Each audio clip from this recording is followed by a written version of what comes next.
नमस्कार। पानी भारत के लिए इसका मतलब क्या है? कभी ये जिंदगी देता है तो कभी सब कुछ तबाह कर देता है। बड़ा ही कॉम्प्लेक्स रिश्ता है ना?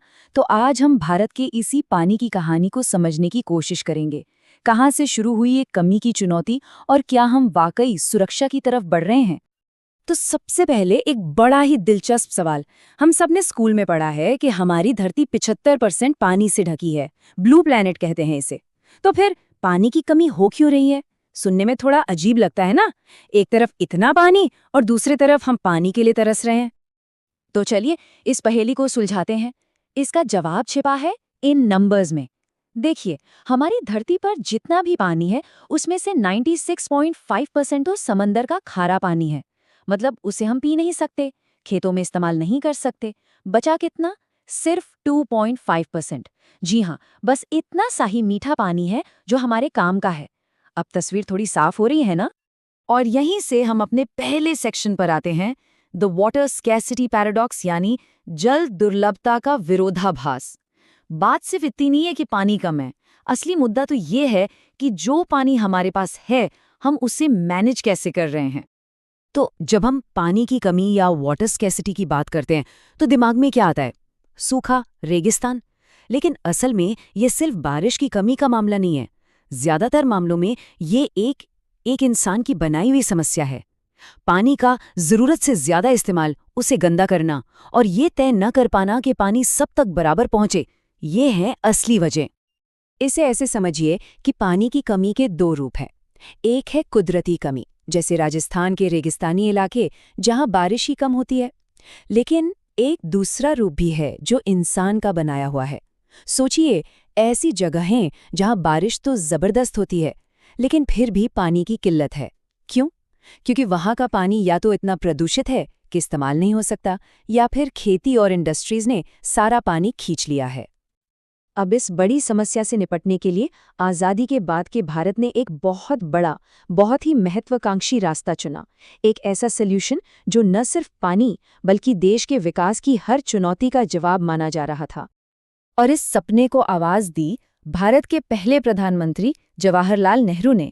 उन्होंने कहा था, बांध आधुनिक भारत के मंदिर हैं। सिर्फ इस एक लाइन से अंदाजा लगाया जा सकता है कि इन बड़े बड़े प्रोजेक्ट से कितनी उम्मीदें जुड़ी थीं।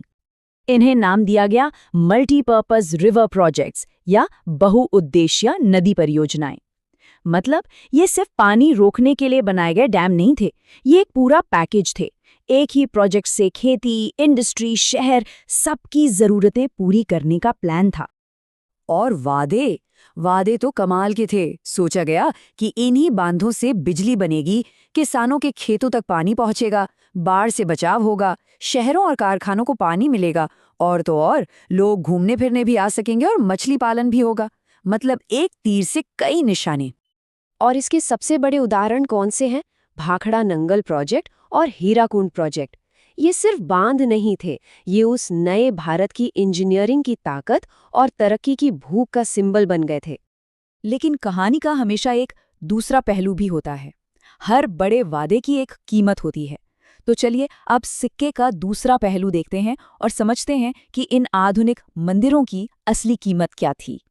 इन बड़े बड़े प्रोजेक्ट्स के कुछ ऐसे नतीजे सामने आए जिनके बारे में शायद सोचा नहीं गया था, और ये नतीजे काफी दर्दनाक थे।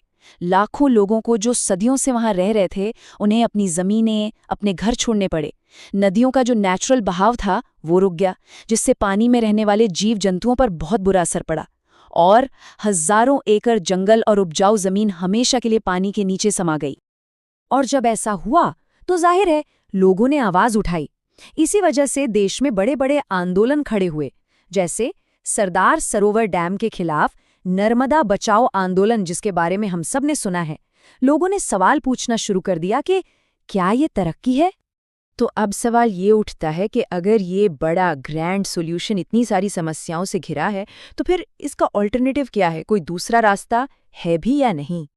और इसका जवाब शायद बहुत बड़ा या कॉम्प्लेक्स नहीं है।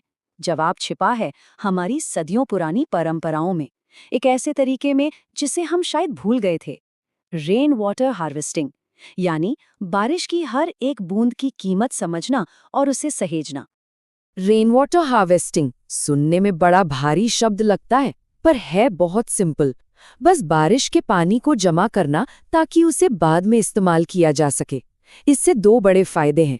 एक तो पानी बचता है और दूसरा जमीन के नीचे का पानी, जिसे हम ग्राउंड वाटर कहते हैं, वो भी रिचार्ज होता है। और भारत में इसकी परंपरा तो गजब की है। आप देखिए, हर इलाके का अपना अनोखा तरीका है। पहाड़ों में गुल या कुल नाम के चैनल्स हैं, तो राजस्थान में जमीन के नीचे टांके या जोहड़ बनाए जाते हैं। बंगाल में अलग तरीके हैं और मेघालय में तो बांस के पाइप से सिंचाई की जाती है। मतलब जैसी जरूरत वैसा जुगाड़। आइए राजस्थान के टांके का उदाहरण लेते हैं। ये काम कैसे करता है? बहुत सिंपल है। घरों की ढलान वाली छतों पर जब बारिश होती है तो उस पानी को एक पाइप के जरिए नीचे बने एक अंडरग्राउंड टैंक में जमा कर लिया जाता है। और हाँ, पहली बारिश के पानी को बह जाने दिया जाता है। क्यों? ताकि छत और पाइप वगैरह सब साफ हो जाए और टैंक में सिर्फ साफ पानी ही जमा हो।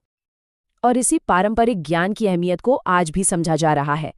तमिलनाडु ने तो कमाल ही कर दिया। वो भारत का पहला ऐसा राज्य बन गया जहां हर घर के लिए कानूनन rooftop rain water harvesting compulsory है। ये एक बहुत ही जबरदस्त और फॉरवर्ड थिंकिंग कदम है। तो अब तक हमने दो बिल्कुल अलग अलग फिलॉसफीज देखी। एक तरफ बड़े बड़े बांध और दूसरी तरफ पानी की एक एक बूंद बचाने की परंपरा। तो सवाल ये है कि भारत के लिए पानी का भविष्य कैसा होगा? किस रास्ते पे चलना सही है? देखिए, ये दो अलग अलग सोच हैं। एक तरफ है मेगा प्रोजेक्ट्स, जहां सारा कंट्रोल सेंट्रलाइज्ड होता है और मकसद होता है नदियों को काबू में करना। और दूसरी तरफ है रेन वाटर हार्वेस्टिंग, जो लोकल लेवल पर होती है, कम्युनिटी करती है और इसका मकसद प्रकृति के साथ मिलकर चलना है, उसे काबू करना नहीं। तो शायद जवाब किसी एक को चुनने में नहीं है। हो सकता है असली रास्ता इन दोनों को मिलाने में हो। एक ऐसा भविष्य जहां हम आज की ज़रूरतों और मॉडर्न इंजीनियरिंग को अपनी सदियों पुरानी टिकाऊ आदतों के साथ बैलेंस कर सकें। तो हम आज की ये चर्चा इसी सवाल पर खत्म करते हैं। पानी का भविष्य नदियों पर बांध बनाने में है या बारिश की बूंदों को सहेजने में? या फिर जवाब इन दोनों के बीच कहीं छिपा है?